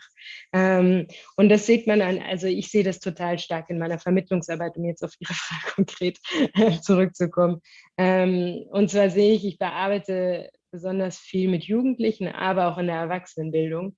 Das Wort Jude als Schimpfwort ist gängig mittlerweile unter Jugendlichen, ohne zu wissen wirklich, um was es da geht. Und das ist eben, ich hatte vorhin von einem kulturellen Erbe von Gewalt gesprochen und wie viel Gewalt in einem Wort stecken kann. Und wir hatten es auch gerade schon gehört. Und es wird immer wieder, in dem Sinne ist es leichter, über jüdisches Leben, Jude, Jüdin oder jüdisches Leben zu schreiben, jüdische Person. Aber es wird nicht verstanden, dass Antisemitismus heute noch ein gängiges Phänomen ist in all seinen Facetten. Es wird nicht verstanden, dass, ich glaube, dadurch, dass wir auch, und da hat die Kultur einen ganz wichtigen und sehr schlimmen, würde ich sagen, Funktion, ist die Hierarchisierung von betroffenen Perspektiven. Das heißt, Juden und Jüdinnen kriegen oftmals mehr Gehör, aber auch nur bestimmte Geschichten und die sind sehr oft verbunden mit der Geschichte eben wiederum, aber nicht Gegenwart. Also lebendige Juden und Jüdinnen werden sehr wenig gehört, außer sie sprechen zum Holocaust oder zu Israel oder Antisemitismus. Und auch das haben wir ja mittlerweile recht viel in dem, über Leute wie Sascha Salzmann, Max Czolek und Co. mitbekommen. Und ich denke, da versuche ich in meiner Arbeit eigentlich einerseits die Verwobenheiten zwischen marginalisierten Gruppen zu zeigen, aber auch historisch und zu sagen, die strukturelle Kontinuität von Gewalt und die strukturelle Kontinuität von Ausgrenzung. Und das fängt zwar bei der Kolonialgeschichte an und es geht weiter mit dem Holocaust und dem Nationalsozialismus, geht aber auch weiter mit den GastarbeiterInnen-Generation bis heute. Und das wird oftmals ausgeblendet. Und ich denke, dass all unsere Geschichten und alle unsere Erfahrungen sehr partikular sind, aber dass unsere Narben eben verwoben sind und auch unsere Geschichten. Und ich denke, wenn wir da zeigen, dass ich meine, die Frage ist ja immer, was hat das mit mir zu tun? Wie verlerne ich? Ich verlerne nur, wenn ich merke, was hat das mit mir zu tun? Und wenn ich da mehr eine Empathie herbekomme, weil es ja auch was mit ihnen zu tun hat, es geht weiter und es hat auch immer die Strukturen, erleben auch die Kinder und die Jugendlichen in ihrem Klassenraum, in ihrem Jugendzentrum oder wo auch immer sie also in welchem Format sie da sind, dann kann man ganz viel erreichen, finde ich. Und es geht viel um Empathie und es geht ganz viel darum, zu zeigen, das ist keine abgekapselte, historisch vergangene Geschichte oder örtlich woanders verortete Geschichte, sondern es ist etwas, was hier mit uns in unserem Leben etwas damit zu tun hat. Und ich glaube, so kann man Vermittlung eigentlich eher anfangen. Und das sagte ich ja anfangs, ich will nicht Dienstleisterin sein, sondern ich bin ganz klar Akteurin. Und das ist manchmal auch sehr schmerzhaft, muss ich sagen. Also man hört die Erfahrung mit Antisemitismus und Rassismus, in meinem Fall bin ich von beiden betroffen, ist es auf jeden Fall keine einfache Sache, aber Verlernen ist nie ein einfacher Prozess und das Aushalten, also die Differenz auszuhalten, um dann weiterzukommen, ist, glaube ich, ganz wichtig in der Vermittlung. So, jetzt habe ich lang geredet. Entschuldigung. Darf ich da ganz kurz einspringen und noch was hinzufügen? Ja, gerne. Und zwar finde ich es interessant, weil du angesprochen hast, auch Markierung und also vielleicht auch, wie ich Distanz zur Geschichte, zur Sprache, also durch Sprache aufbaue. Und was ich interessant finde, ist, dass in deutsche so Geschichte oft immer so, ja, die Europäer und die Deutschen haben das gemacht. Und ich habe einen Text über deutsche Kolonialgeschichte mal geschrieben und habe das Einzige, was ich gemacht habe, ist weiße Europäerinnen geschrieben oder weiße männliche Deutsche und habe darauf recht starke Reaktionen bekommen, dass ich ja die Geschichte sehr krass und vorwurfsvoll darstelle und meinte, bitte überprüfe, was ich geschrieben habe. Falls ich irgendwas falsch dargestellt habe, sag mir gerne Bescheid. Aber vielleicht ist dein Problem eigentlich nur, dass ich weiß geschrieben habe, weil ich damit ganz klar sage, dass nicht alle Deutschen an dieser Geschichte beteiligt waren. Und alleine diese Markierung von TäterInnen und ganz klare Markierung hat eine Verbindung zum Jetzt aufgebaut, weil die Personen gedacht haben, ja, ich bin auch weiß und ich bin deutsch. Also hat diese Geschichte was mit mir zu tun. Also auch die Geschichtsschreibung von TäterInnen tut mit Absicht Distanz sozusagen aufbauen, weil wir immer nur die Opfer sozusagen nennen und nie, wer genau eigentlich die TäterInnen sind, weil Europäer, das ist ein großer Begriff, darunter kann sich viel verstecken. Genau. Ja, vielen Dank für die Anmerkung. Das ist auch ein Aspekt, den Ron Steinke auch herausgestellt hat in seinem Vortrag, dass zum Beispiel immer, wenn von jüdischen Personen die Rede ist und es spielt überhaupt keine Rolle, die Herkunft spielt keine Rolle, die Religion spielt keine Rolle, aber trotzdem wird es immer benannt. Also es wird immer gesagt, der jüdische Komponist, die jüdische Künstlerin und das ist sehr, also vielen Dank, dass ihr das nochmal so rausgestellt habt, was da eigentlich falsch läuft. Genau. Ja, möchte jemand da vielleicht noch gleich drauf eingehen? Ja, gerne. Ich kann ja gerne, es gibt so ein paar Aspekte, wo ich gerne anknüpfen würde, weil jetzt so viele interessante und wichtige Dinge erwähnt wurden, nämlich auch diese Frage sozusagen, dass einerseits natürlich, also dieses, was dann so manchmal polemisch gesagt wird, man kann in Deutschland gut mit toten Juden und Jüdinnen leben, aber es ist ein bisschen schwieriger mit denen, die jetzt Bedürfnisse markieren oder einfach eine Vielfalt auch darstellen. Das ist, glaube ich, eine ganz wichtige Frage, weil es eben auch in diesem deutschen Bewusstsein eben über den Holocaust zu sprechen oder diese Wahrnehmung von Erinnerungsdiskursen immer damit zu tun hatte, dass man eigentlich auch nur über die Diskriminierungserfahrungen gesprochen hat. Und das sind so ganz banale Dinge, die dann auch Lehrerinnen und Lehrer sagen, was mache ich denn mit einem Schulbuch, wo steht irgendwie, Juden wurden verfolgt im Mittelalter und dann werden sie wieder verfolgt im 20. Jahrhundert. Dazwischen gab es nichts. Na, also das ist eine permanente sozusagen Opfersituation und Verfolgungserfahrung und damit schreibe ich Menschen ja fest. Und es stimmt ja so nicht. Es gibt ja eine ganze Geschichte dazwischen. Ne? Also es ist ja auch diese positive Geschichte oder diese, also auch das, was man früher immer so schrecklich als Beitragsgeschichte, aber also einfach sozusagen diese deutsche Geschichte, der jüdische Anteil der deutschen Geschichte oder der muslimische Anteil der deutschen Geschichte, der wird ja dann nicht erzählt. Ne? Also der kommt ja überhaupt nicht vor. Und das macht es ja auch so schwierig, weil man sich ja auch, weil sich dann eben MuslimInnen, JüdInnen dann auch in der deutschen Geschichte nicht wiederfinden, außer als Opfer oder als Verfolgte. Also jetzt Juden, speziell bei Muslimen ist es ja noch mal weniger, da ist es überhaupt dieses rausgeschrieben werden oder auch also was jetzt zum Beispiel Afroeuropäerinnen oder Afrodeutsche betrifft und so weiter. Diese Geschichte taucht ja auch gar nicht auf und das macht es dann auch so schwierig, weil das dann eben immer so ein künstliches eben Betonen von Beiträgen zu Kultur und so weiter. Aber das ist zum Beispiel gerade in Deutschland Anfang des 20. Jahrhunderts eine Vielfalt von jüdischen Positionen gab. Das ist etwas, was überhaupt nicht bekannt ist und damit kann man ja auch heute nicht umgehen. Also dass es Juden gibt, die rechts sind und dass es Juden gibt, die auch ganz links sind und die überhaupt nicht in dieses Schema passen.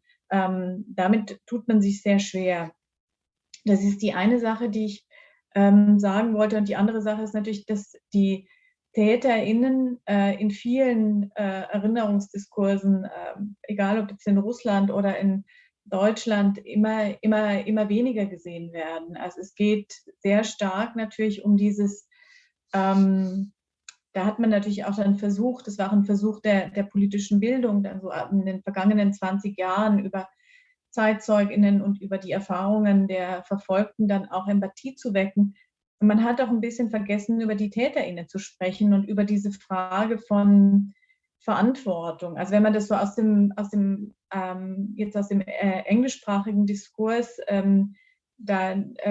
kommt immer wieder, wird verwiesen auf dieses deutsche Wort Schuld, weil das gibt es ja im englischsprachigen in der Form nicht, weil also Schuld sozusagen als beides, nämlich einmal also als Guilt, als Schuld, aus der sich eine Verantwortung ableitet und dann aber auch als eine Form von Debt, also eine Form von Schulden, also die man auch zurückzahlen muss, also die man auch materiell vielleicht zurückzahlen muss, die mit Dingen, mit Objekten und mit tatsächlichen Schulden zu tun hat, die eben immer noch nicht eingelöst wurden.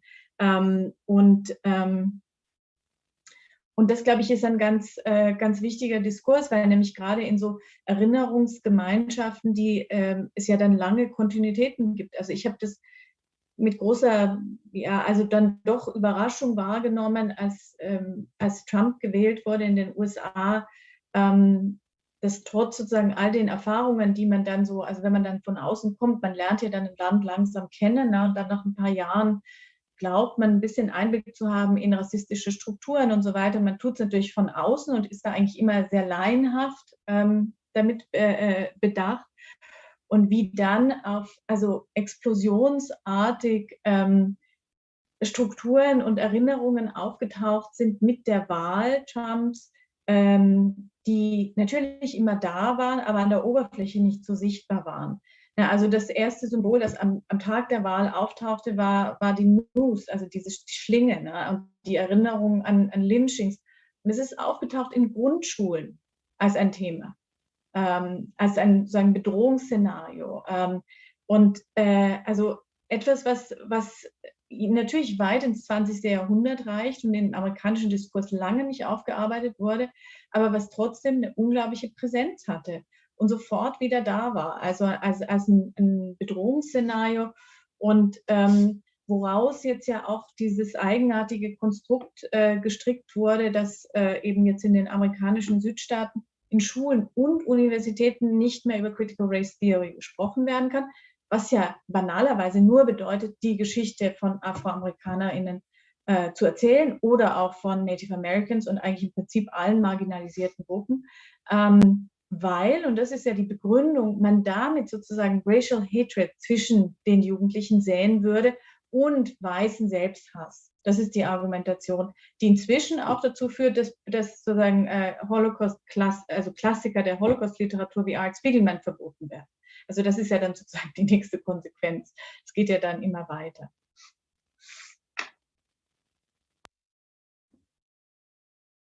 Ja, vielen Dank. Möchte da jemand drauf reagieren oder was anmerken? Ja, Frau Alfandari. Ja, vielen, vielen herzlichen Dank. Ich musste gerade an diese Frage von Schuld, ich möchte gleich auf Vermittlung wieder zurück auf die Kultur kommen oder Kunst kommen, aber zu dem Thema Schuld ist ganz interessant und ich glaube, das ist auch eine Art, wie man wahrscheinlich arbeiten kann oder wahrscheinlich sollte, ich weiß es nicht, aber ich musste an das Buch Implicated Subject von Michael Rothbard denken natürlich, der ganz klar sagt, wir sind zu verschiedenen Zeiten und Orten und Momenten und wo auch immer wir uns verorten, haben wir eine andere Art von Verantwortung. Er selbst sagt, ich komme aus, ich glaube, Ungarn, seine Familie sind geflüchtet vom Holocaust, ich war Opfer. Betroffen. Bin aber jetzt in den Staaten und habe jetzt eine Verantwortung als weißer Mensch, auch wenn er Jude ist, aber trotzdem als weißer Mann, zum Fragen von Kolonialismus und Rassismus und sieht darin auch seine Verantwortung. Und ich glaube, das spricht meiner Erachtens, spricht es aus Empathie heraus. Aber und ich glaube, wenn wir über Erinnerungspolitik oder Erinnerungskultur eben sprechen, da ist die nicht so sehr Empathie getragen, sondern eher gehört zum guten Ruf, gehört dazu, dass man das eben, es ist eine Pflicht, aber es ist nicht etwas, das wir gerne machen. Und ich finde es immer sehr spannend, wenn so Gedenktage stattfinden, dass Social Media überschwemmt ist mit irgendwelchen Stickern und Klicks und Likes und ich weiß nicht was und Shares und das eben nur einen Tag lang anhält. Und dann geht es eben weiter zum nächsten Gedenktag oder eben auch nicht. Und Sie hatten das eine Sprecherin hatte es anfangs eben auch gesagt, wir sehen ja auch, dass die historischen Ereignisse zwar passiert sind, aber die Strukturen, aus denen sie erwuchsen, ja immer noch kontinuierlich sich fortsetzen. Und wir sehen es ja jetzt gerade, was gerade in der Ukraine passiert, als ganz gutes Beispiel, unter anderem dafür. Oder Hanau hat sich jetzt 2 Jahre lang gejährt, zum Beispiel. Aber um auf die Vermittlungsfrage zurückzukommen, ich finde das ganz interessant, diese Frage, macht man seine Situierung klar in der Arbeit oder eben nicht? Schreibt man sich selbst raus oder eben nicht? Ich persönlich glaube, habe diese Wahl schlussendlich getroffen ist, in der Regel nicht zu tun, also mich nicht rauszuschreiben, sondern Teil davon zu sein, weil ich ja Teil des Problems oftmals bin, also gesehene Problem oftmals bin. Und ich da ganz interessante Erfahrungen auch gemacht habe. Ich arbeite, vielleicht sollte ich das vielleicht den Zuschauern oder Zuhörern auch erklären, ich arbeite über die Kunst und versuche über die Affektebene im Grunde zu arbeiten, was Kunst auf einer Affektebene schafft. Und ich versuche eben nicht, wenn ich über jüdische Kunst rede, dann ich fange nicht beim Holocaust an. Ich fange aber auch nicht vor dem Holocaust an. Ich fange von jetzt an und KünstlerInnen, die im Jetzt leben. Weil ich glaube, wenn wir über die Geschichte und zeigen, nicht alle Juden sind nur Opfer, aber nicht alle Juden sind auch nur historisch. Ich glaube, das ist auch ein Trugschluss, sondern also viele Juden leben auch jetzt und Zeitzeuginnen sterben zwar, aber wir leben ja hier und wir sind da. Und ich versuche über KünstlerInnen im Grunde quasi über die Performativität ein Verlernen voranzutreiben. Das heißt, die Jugendlichen oder die Teilnehmenden müssen sich selbst quasi in die Geschichte der Künstlerin, des Künstlerins einfühlen oder durchlesen und dann durch Hörspiele, Filme oder Zeichnungen, wer auch immer die Künstlerperson war, das selbst nachspielen. Und das ist ganz interessant, denn ich werde oftmals gefragt, ich sage oft nicht anfangs, dass ich jüdisch bin. Und dann werde ich aber in der Klasse oftmals gefragt, ob ich den Jude werde ich oft gefragt. Ich bezeichne mich nicht als Jude, sondern als jüdisch, aber das ist eine andere Diskussion in Sprache. Werde ich gefragt, ob ich Jude bin. Und das hat manchmal ziemlich negative Effekte, wenn ich sage ja.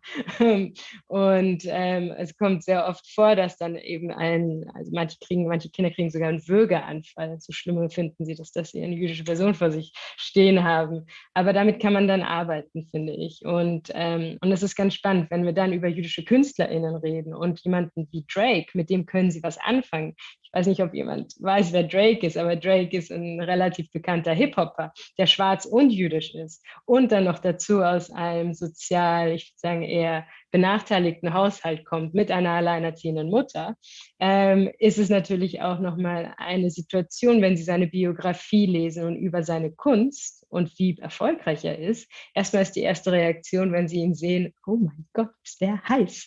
Aber abgesehen davon ist es so, dass sie ganz viel anknüpfen können. Ob es jetzt sozial benachteiligte Fragen sind, alleinerziehende Mutter oder einfach Ausgrenzungsstrukturen. Und darin, also in dieser Performativität, verändert sich ganz, ganz, ganz viel. Und ich finde, das ist die Stärke von Kunst. Das heißt, wir müssen nicht über mich reden, wir müssen nicht über irgendjemand reden, sondern wir können die Kunst die Arbeit machen lassen im Grunde. Und das ist das Schöne, finde ich, auch an Museen. Ich finde es nicht besonders interessant, Vermittlungsarbeit, die irgendwelche blöden Fragen stellen, wie hast du gesehen, in welchem Jahr die und die Person geboren ist, sondern eher Kunst oder Kunstwerke können wirklich extremst viel an Verlernen, an Denkprozessen, an Reflexion, an kritischem Denken hervorrufen. Das Problem ist nur, dass ganz oft Ausstellungen kuratiert werden, und das ist mein letzter Satz, ohne VermittlerInnen mit einzubeziehen, sondern die werden ganz oft am Schluss sind so, ja, mach da mal eine Vermittlungsarbeit für Jugendliche, dann haben wir das auch noch abgehakt, das pädagogische Programm. Aber ich glaube, wenn wir anfangen, es zusammenzudenken, würden wir da, glaube ich, auch ganz viel erreichen, weil Jugendliche gehen in Museen, müssen auch teilweise von der Schule raus. Und da kann man, glaube ich, ganz einen schönen Lernort rausgestalten. Ja, herzlichen Dank. Das war ein ganz tolles Plädoyer für die Vermittlung auch. Und ich habe Mirjam Zadov nicken gesehen, Matthias Mühling nicken gesehen. Wollen Sie darauf antworten oder auch aus Ihrer Praxis berichten? Wie ist es bei Ihnen im Haus? Also wie vermitteln Sie, wie gehen Sie da in den Dialog? Und wie arbeiten Sie zusammen mit den KuratorInnen? Geht es an mich oder an Matthias Mühling? Oder an uns beide? Ich finde, wir haben tolle Rednerinnen. Ich brauche jetzt da nicht reingrätschen. Ja, ich kann ja mal kurz anfangen und gebe dann gern an Matthias Mühling weiter. Also zum Thema Vermittlung, das ist natürlich, also wir sind ja natürlich ein ganz anderes Haus. Wir sind ja eben kein Museum, wir haben auch keine Sammlung, sondern wir sind ein Haus, das auch das den Untertitel, Beititel Lernort trägt. Und ich sage das jetzt, und das ist keine Koketterie. Also gerade in letzter Zeit sehe ich das einfach immer mehr, wie sehr das ein Lernort für uns alle geworden ist als MitarbeiterInnen, weil sich so vieles verändert und weil eben gerade jetzt im Bereich der Erinnerungskultur sich eben die Frage stellt, wer sind eigentlich die ExpertInnen und wer sind auch vor allem die zukünftigen ExpertInnen und TrägerInnen dieser Erinnerung, die ja ohne dies immer nur eine geborgte Erinnerung ist. Es sind ja nicht die eigenen Erinnerungen und häufig auch nicht mehr biografische, sondern es ist eben ein Weitertragen der Erinnerungen von anderen oder eben auch die eigenen Erinnerungen, die man einbringt.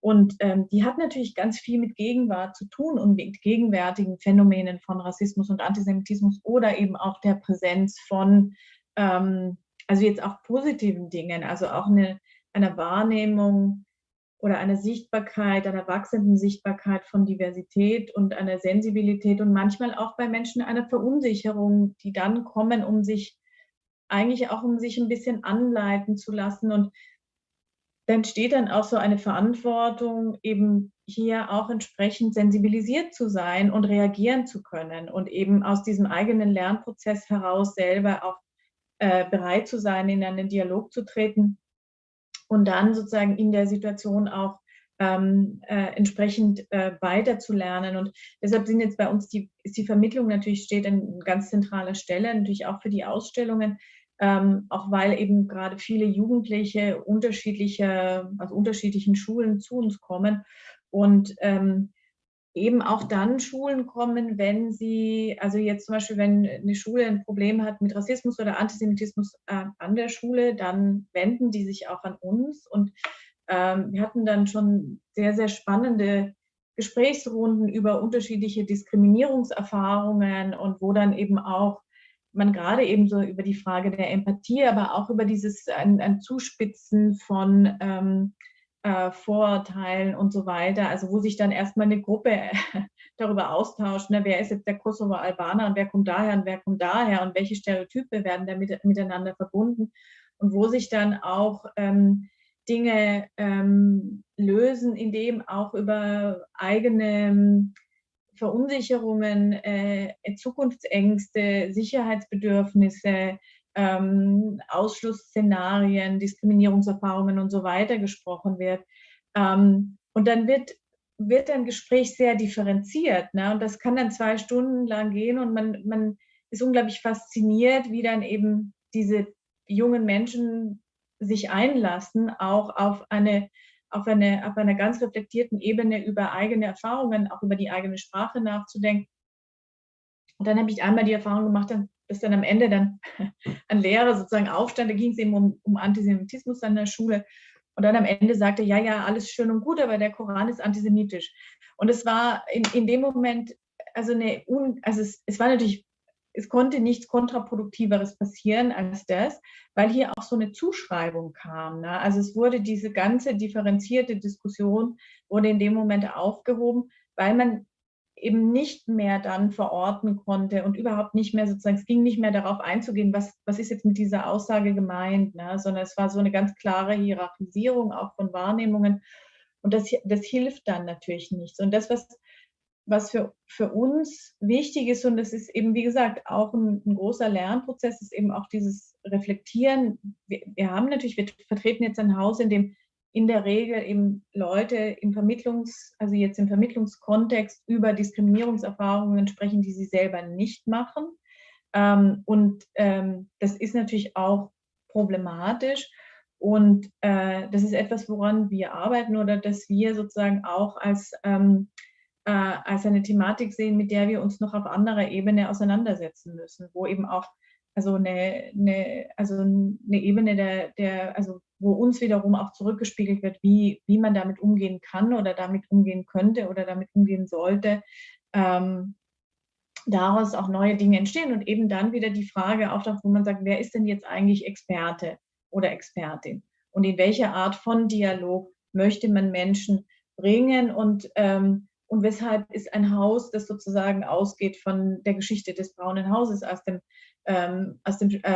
Hauptquartier der NSDAP, ein Haus, in dem Menschen oder die Stimmen von Menschen, die Diskriminierungserfahrungen heute machen, extrem wichtig sind. Und das eine ist von dem anderen nicht zu trennen. Und das ist sehr spannend. Wir hatten vor 2 Jahren eine Arbeit von Leon Kahane bei uns im Haus, der das französische, also in Frankreich gelegene, von den Nazis eingerichtete Übergangslager von Drancy thematisiert hat. Und im Zuge der Vorbereitungen bin ich dann damals auch hingefahren und dieses ehemalige Lager ist, also heute, war ein modernistischer Wohnkomplex, der in den 20er Jahren entstanden ist. Das ist heute in der Pariser Banlieue. Das sind Sozialwohnungen drinnen. Und in dem Gebäude selbst hat Leon Kahane dann auch eine Ausstellung entdeckt, die von Überlebenden selbst betrieben wird, sozusagen mit ganz wenig Geld. Gleichzeitig gibt es sozusagen einen offiziellen Erinnerungsort, also einen musealen Bereich, der direkt daneben gelegen ist. Und als ich dort hingegangen bin und mich dort erkundigt habe nach der Beziehung des musealen Bereichs mit dem Gebäude, also wie damit umgegangen wird, wie darüber gesprochen wird, mit den Menschen gesprochen wird, wurde mir gesagt, dass die Vergangenheit nichts mit der Gegenwart zu tun hat. Also auch nicht mit der Gegenwart dieses Gebäudes und dieses Sprechen über das Gebäude. Und das war eine ganz interessante Erfahrung, weil das natürlich letztlich dann nicht funktioniert. Also weil wir dieses Sprechen über vergangene Erfahrungen und gegenwärtige Erfahrungen auch dafür auch eine gemeinsame Sprache finden müssen, die es ja nicht ohne weiteres gibt. Ja, vielen Dank. Vielleicht möchte jemand direkt darauf reagieren oder ja, Frau Mende. Ja, gerne. Vielen, vielen Dank. Ja, weil es immer wieder auch dieses transhistorische Notwendigkeit angesprochen wird und diese Situierung in der Gegenwart und wo mir scheint, dass da die Sprache eigentlich genau diese Kernproblematik ist, weil Sprache also als Struktur so dermaßen auch diese Vergangenheit und diesen historischen Kontext sozusagen markiert und abschließt. Und das ist also, während ich jetzt zugehört habe, geht mir auch natürlich diese Frage der notwendigen strukturellen Veränderung. Ich glaube, das sind wir uns ja alle einig, dass es eine strukturelle Befragung geben muss. Julia Alfandari hat diese Kokofuskos Proposition der Abschaffung der Institution des Museums vorgeschlagen. Meine Studierenden in Genf sprechen genau davon. Also die Studierenden in Genf, das sind KünstlerInnen, DesignerInnen, ArchitektInnen, KuratorInnen, die also ist eine ganz starke Bedürfnis der Verweigerung dieser Institution. Und also das trage ich auch mit mir als ein Wissensprozess. Ich finde das eine ganz notwendige, auch transgenerationale Diskussion, Auseinandersetzung. Und also es wurde erwähnt, eben diese Praxisform, Vermittlung, das Museum zu öffnen, Museum als Ort der Demokratiebildung. Das ist ganz, ganz notwendig. Und wie können wir aber eben über diesen Workshop oder Veranstaltung oder Ausstellungsformat darüber hinausgehen, wirklich mit einer strukturellen Verankerung? Meine Erfahrung jetzt an den staatlichen Kunstsammlungen, also das, was auch Edward Said eigentlich schon unglaublich präzise beschrieben hat, das ist eine Assemblage verschiedenster Ebenen, die also diese Fixierung und auch Zentrierung oder diese Objektifizierung, wenn man so bezeichnen möchte, vorantreibt. Das ist eben nicht nur sozusagen diese visuelle Dimension oder also die Frage der Vermittlung würde ich jetzt übersetzen, sondern eben auch von Bildungsstrukturen, von Kunstgeschichte, von Forschung selbst, von Infrastruktur, von Bürokratisierungen, Budget. Also warum ich das sage, ist, um eben hervorzuheben, das ist ein Komplex, wo für mich eben zum Beispiel die Frage der Wissenschaft, die immer wieder auch einfordert, eine objektive Instanz zu sein, also der wissenschaftliche Standard zum Beispiel, der dann immer wieder auch in die Diskussion gebracht wird, dass das also eine Verstrickung verschiedenster Elemente sind, weil ich glaube, wir sind uns hier alle einig, dass es ganz notwendig ist und wir tun das alle auch seit vielen, vielen Jahren, also verschiedenste Programme, Projekte, Kooperation etc., aber dass also das ist für mich ein Bewusstwerden eben auch, dass es auf diesen ganz unterschiedlichsten Ebenen stattfindet und wo die Forschung selbst, die eigene auch Impliziertheit, genauso eben Teil davon ist und da bin ich nicht sicher, ob wir eben mit Empathie, das ist eine ganz wichtige natürlich, also Praxis und eine ganz wichtige Fähigkeit. Was, wenn keine Empathie vorhanden ist? Und das eben nicht nur bei denen, also was tun wir? Also genau, das ist dann in diesen strukturellen Konfigurationen, oder? Also wo diese Assemblage verschiedenster Ebenen tatsächlich eben also uns auch wo eine Gefahr darstellt, dass es ein Programm nach dem anderen, aber strukturell sich tatsächlich nichts ändert.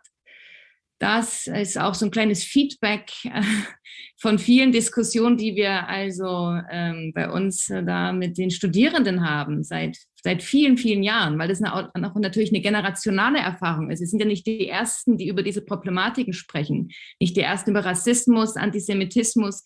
Das ist ja also eine transgenerationale, auch ein Prozess und die Frage des auch transgenerationalen Lernens. Wie können wir daran anknüpfen? Das sind für mich wichtige Fragestellungen, also das mit einzubeziehen auch als methodische Überlegungen und eben wie dieser Platz geschaffen werden kann strukturell. Das wollte ich nur kurz auch nochmal vielleicht einbringen, weil ich finde die Diskussion unglaublich inspirierend, anregend. Und dann also, genau, die Problematiken, mit denen man selbst so dermaßen verstrickt ist, also wie diese strukturelle Veränderung möglich wird, eben in diesem Assemblage sozusagen verschiedenster Ebenen, so Solidaritäten, Allianzen, cross-institutionelle Kollaboration, parainstitutionelle Kollaboration, wo das für mich eigentlich eine ganz wichtige Praxis ist. Und das wurde auch schon vorhin genannt, also eben, dass es herausgehen muss, also über die eigenen institutionellen Grenzen sozusagen darüber hinaus, als Notwendigkeit. Ja, herzlichen Dank. Sie haben da ganz viele wichtige Punkte genannt. Es geht um Empathie, um Gefühle, es geht, ist die Empathie vorhanden, es geht um visuelle Gerechtigkeit und vielleicht, Sergen, magst du dazu etwas sagen? Das ist ja auch sehr ja, dein Thema, wie können wir strukturell etwas verändern, was können wir tun, was können wir ganz praxisnah tun. Vielleicht möchtest du nochmal aus deiner Erfahrung von DISCHECK erzählen und da nochmal dran anknüpfen. Vielleicht fange ich bei Empathie an, beziehungsweise Empathiefähigkeit, was das Wort ja schon sagt, das ist eine Fähigkeit, die Menschen ausbilden oder eben nicht ausbilden. Und auch, es gibt etwas, das nennt sich der Racial Empathy Gap. Das heißt, dass wir gar nicht von Natur aus, das heißt unbedingt fähig sind, für alle Menschen gleich viel Empathie aufzubringen, weil wir nicht alle Personen oder Gruppen als Menschen ansehen und gleichwertig wie wir oder auch nicht sehen, dass oder zum Beispiel Schmerzempfinden unterschiedlich einschätzen bei bestimmten Menschengruppen. Und das setzt sich wieder irgendwie daraus, vorhin wurde ganz viel über Kunstvermittlung und Kunst, wie bringe ich Kunst irgendwie auch bei. Und ich glaube, wir müssen auch davon wegkommen, was ja oft gesagt wird, dass Kunst wird nicht in einem wertefreien Raum gemacht und auch nicht vermittelt. Das heißt, wie Kunst entsteht, hat sozusagen der Künstler, die Künstlerin und alles drumherum, wie gesammelt wird, wie ausgestellt wird, das geht allen bestimmten Werten hinterher. Und diese müssten wir auch benennen. Also es ist, glaube ich, eines der wichtigsten Dinge, ist einfach Strukturen benennen, damit wir über diese Strukturen reden können und sie auch sozusagen verändern können. Und ein wichtiges Ding, was zum Beispiel dann Geschichte mit Gegenwart verbindet, ist, glaube ich, dass was oft passiert ist, dass wir jetzt in der Gegenwart bestimmte Sachen sehen, also Rassismus, Antisemitismus und so weiter, aber die nicht mit der Geschichte verbunden werden. Das heißt, wir anstatt Ideengeschichte zum Beispiel zu lernen, lernen wir 1930 bis 1945 war der Nationalsozialismus Ende. Und anstatt so auch dann zumindest die Verknüpfung zu sehen, schon davor gab es Antisemitismus, schon davor gab es Rassismus und das war nicht mit Ende des Kolonialreichs Deutschland, ist auch nicht Rassismus verschwunden, sondern hat weitergelebt. Und wenn wir Ideengeschichte lernen würden, dann würden wir auch verstehen, warum diese Ideen oder diese Werte, diese negativen Werte weiterleben und bis heute bestehen und würden auch verstehen, dass mit diesen Werten, diesen gesellschaftlichen sozusagen genau Werten, die die Gesellschaft hat, in der sie ist, ob sie jetzt positiv oder negativ sind, auch alles entsteht, was innerhalb dieses Zeitraums entstanden ist. Und damit, indem man das auch benennt sozusagen und damit auch sagt, wie Künstler sich positioniert haben, wie was passiert ist, nehme ich denen diese Neutralität weg. Weil das ist das, was entsteht, indem ich sowas nicht benenne, ist, dass ich sage, es ist neutral gewesen. Also der Künstler hat einfach neutral gemalt, anstatt zu sehen, dass in einem bestimmten Zeitraum zum Beispiel schwarze Menschen oder Frauen so und so dargestellt wurden und es nicht neutral sein kann in der Hinsicht. Also ich glaube, dass um strukturell was zu verändern und was auch ein großes Wort ist, Dekolonialität, um überhaupt dekolonial zu werden, muss ich mir bewusst sein, dass alles, was wir uns gerade aufgebaut haben, alle Institutionen, alle Strukturen, kolonial sind, rassistisch sind, antisemitisch sind. Das heißt, ohne es zu benennen und herauszufinden, und das abzubauen, und zwar gänzlich, also nicht einfach nur irgendwas zu ersetzen und neu einzuführen, sondern diese Strukturen gänzlich zu verändern von Grund auf, kann ich nicht dekolonial sein, kann ich auch nicht antirassistisch sein. Ja, herzlichen Dank. Also ganz wichtige Worte. Und daran anschließend würde ich gleich gerne noch fragen, wenn es um strukturelle Veränderungen geht, es geht ja, also überhaupt, wenn es um Veränderungen geht, wird oft ganz, ganz emotional diskutiert. Viele wollen sich gar nicht ändern. Warum wird denn da so emotional von Menschen diskutiert, die eigentlich gar nicht betroffen sind, die nicht von der Diskriminierung betroffen sind? Hast du da Erfahrungen gemacht oder kannst du da etwas dazu sagen? Also ich glaube, die Erfahrung haben viele Menschen schon gemacht, die von Diskriminierung betroffen sind. Die Antwort auf die Frage habe ich noch nicht ganz herausgefunden. Was ist aber, was man rein vielleicht theoretisch irgendwie auch sagen kann, ist, dass ja auch immer, wenn das Thema Gendern aufkommt, sich sehr viele Männer übers Gendern, cis-hetero-Männer übers Gendern aufregen, was, wenn gesagt wird, dass bestimmte rassistische Wörter verändert werden soll, auch sehr viele weiße Menschen, die einfach nicht von Rassismus betroffen sind, sich darüber beschweren. Und was eigentlich dahinter steckt, ist, dass sie nicht möchten, dass die Normordnung, die gerade herrscht, in der sie oben stehen und andere unten, geändert wird. Das heißt, weil sie merken, dass wenn wir Sprache verändern, wenn wir Strukturen verändern, die Privilegien abgeben müssen. Und ich glaube, das ist das Stichwort, dass viele Menschen sich gar nicht bewusst sind, wie viele Privilegien sie in dieser Gesellschaft haben und wie viele Chancen und andere Sachen sie bekommen haben, nur aufgrund ihres Statuses. Und wenn dieser Status geändert wird, an dem gerüttelt wird, wenn plötzlich andere Leute sagen, hey, das muss umverteilt werden, dann ist da natürlich starke Abwehr da. Und dann sehen wir auch, dass unsere Gesellschaft doch nicht so demokratische Werte auch wirklich leben möchte, wie sie tut. Ja, herzlichen Dank. Ja, demokratisch verteilen, das ist jetzt auch ein gutes Stichwort, weil ich würde gerne die Diskussion öffnen für das Publikum. Und an dem Punkt würde ich mich jetzt verabschieden von unseren TeilnehmerInnen im YouTube-Livestream. Wer jetzt Lust hat, bei der Diskussion mit dabei zu sein, der kann jetzt gerne noch in Zoom wechseln.